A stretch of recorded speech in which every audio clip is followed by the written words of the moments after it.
Hey guys, welcome back to another tutorial. Today I'm going to be showing you how to make this crochet ribbing. This uses front post and back post double crochet stitches. If you're new to these stitches, go and click on this video right here where I show you how to do them. This ribbing is absolutely perfect for something like sweaters or hats. It works up really quickly because it's the double crochet stitch, which is nice and long. So it's much quicker than doing like back loop single crochet ribbing. And today I'm going to be showing you how to do like this 1x1 ribbing where we do one front post and one back post double crochet. But if you wanted, you could do a 2x2 ribbing where you'd put 2 front posts, 2 back posts and alternate between them. So let's just jump straight into it. Okay, so to get started, we need an even number of double crochet stitches. To make these, I'm using the foundation double crochet stitch. And if you're unfamiliar with that stitch, I've got a tutorial right up here. So I'm going to go ahead and make an even number of foundation double crochet stitches and meet you at the end of the row. Okay, so I've got my 14 stitches there. I'm going to turn my work and chain 2.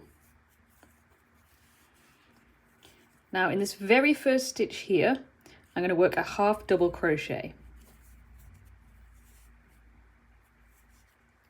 Now this next stitch is where we do our first post stitch, and I'm going to do a front post double crochet.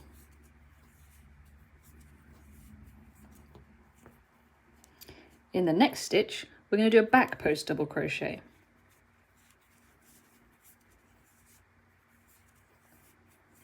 And we're going to alternate between front post and back post all the way to the end.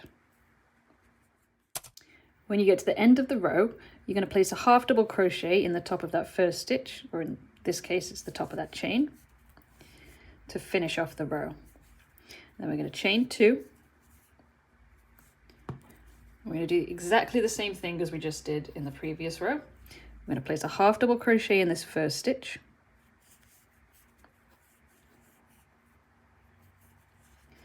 And then a front post double crochet in the next stitch. And back post double crochet in the next stitch. And again, alternating between the two all the way to the end where you're going to place a half double crochet. And as you can see, it's forming these ridges which look like ribbing. And it's actually a really, really easy way to do ribbing, and it's quite quick as well because the double crochet stitches, they work up really quickly. Okay, so I've just worked a few more rows so you can see what it looks like. And as you can see, these post stitches create these really obvious ridges which work really well as ribbing. This isn't as stretchy as using something like the back loop single crochet ribbing, which I'll have a tutorial for very soon, so make sure you subscribed and turned on notifications if you want to check that out. But if you do like these post stitches, I've got a tutorial for the rice stitch, which also uses post stitches, which you can check out just here. It's a really lovely textured stitch which I've used for this washcloth. It's absolutely perfect. Anyway, I hope you found this useful, and I will catch you in the next one.